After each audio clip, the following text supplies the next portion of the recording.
భర్తను పేరు పెట్టి పిలవకూడదని భార్యకి హితబోధ చేస్తూ ఉంటారు పెద్దలు. ఇందులో ఉన్నటువంటి ఆంతర్యం ఏమిటి? శంకర భగవత్పాదుల వారు పరమాద్భుతమైన పాదాది కేశాంత స్తోత్రం చేస్తూ శివ శివ శివ అనే ఆ ఉచ్చారణలో వశే వశే వశే అని వినిపిస్తుంది అని వర్ణించారు. వశే వశే వశే వశే అంటే శివ శివ శివ శివ అని ధ్వనిస్తుంది. అది మహానుభావుడు జగద్గురువుల వర్ణన. శివ అంటే పార్వతి, శివ అంటే ఈశ్వరుడు. తన పేరులోనే ఈశ్వరుడిని దాచిపెట్టుకున్న శివ అన్న పేరు పార్వతీదేవికి సంబంధించినది. ఇక రెండవ కారణం శాస్త్రబద్ధమైనది ఏమిటి అంటే, ఇల్లాలు భర్త కంటే వయసులో చిన్నది, తనకంటే పెద్దవాడు భర్త. తాను పుట్టిన తర్వాత పుట్టినటువంటి వారిని అంటే తనకంటే చిన్నవారిని ఊయల్లో వేసినప్పుడు, బారసాలలో ఊచి నామకరణం చేసినప్పుడు చూచిన వారు మాత్రమే ఆ ఊయల్లో ఉన్న వారిని పేరుతో పెట్టి పిలవడానికి అర్హత కలవారు అవుతారు.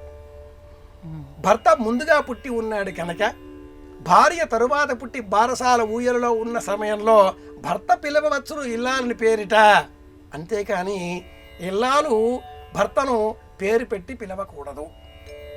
కానీ ఏవైనా సందర్భంగా ఏర్పడినప్పుడు చంద్రమతి తన భర్త పేరు చెప్పలేదే. ఈనాటి కాలంలో పలువురు మహిళలు తాము ధరించే మంగళసూత్రాలను చంద్రమతి మాంగళ్యం అన్న పేరిట పండితులు వేళాకోళం చేస్తూ ఉంటారు. వాళ్ళు మెడలో ధరించకుండా ఫ్రిడ్జ్లో పెడతారు, మేక్కు తగిలిస్తారు. భర్తకు మాత్రమే కనిపించేలాగా ఇంటిలో టేబుల్ సొరుగులో దాచిపెడుతూ ఉంటారు. ఆయన చూస్తే చాలు, వీళ్ళకి అవసరమా లోకానికి అన్నట్లుగా. ఈ భర్త పేరు భార్య చెప్పకపోవడం చంద్రమతి వృత్తాంతంలో కూడా మనం చూడవచ్చు. హరిశ్చంద్రుడి పేరు సుతరాము, ఆవిడ చెప్పదు.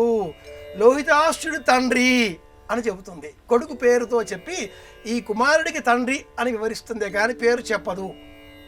అమ్మాయి అబ్బాయి, వధువు వరుడు భార్యాభర్తలుగా మారిన శుభ తరుణంలో వారి ఇరువురి మధ్యన బెరుకు పోగొట్టడం కోసం పేరంటాండ్రు తొలిసారిగా పుట్టింటి నుంచి అత్తవారింటికి వచ్చే సమయంలో తలుపు వద్ద కాపుగాచి చెయ్యి అడ్డుగా పెట్టి భర్త పేరు చెబితే గాని లోనికి రానివ్వము అనగా ఆ అమ్మాయి నేను మా వారు వచ్చాం అంటుంది.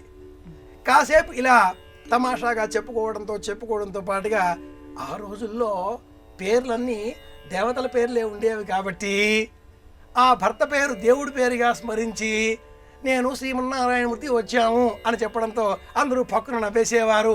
ఆ అమ్మాయికి కూడా భర్త పైన ఉండే బెరుకు పోయేది. అలాగే పూర్వకాలంలో భర్త కూడా భార్యను పేరు పెట్టి పిలిచేవాడు కాదు. ఇదిగో అంటే అని ఒక వస్తువుగానో ఒక అపురూపంగానో అలా పిలిచేవాడే కానీ పేరు పెట్టి పిలిచేవారు కాదు.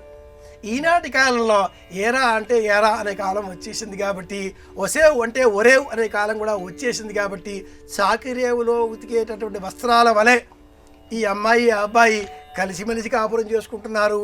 ఎవరి పేరుతో వారు పిలుచుకుంటున్నారు. ఏదో విధంగా బతికేస్తున్నారు. ధర్మాచరణతో కూడిన జీవితం వేరు, ప్రేమ బంధంతో ఇష్టంతో గడిపేటటువంటి జీవితం వేరు. ఈ పేరుతో పిలిచే వ్యవహారం అంతా కూడా ధర్మానికి సంబంధించిన అంశం.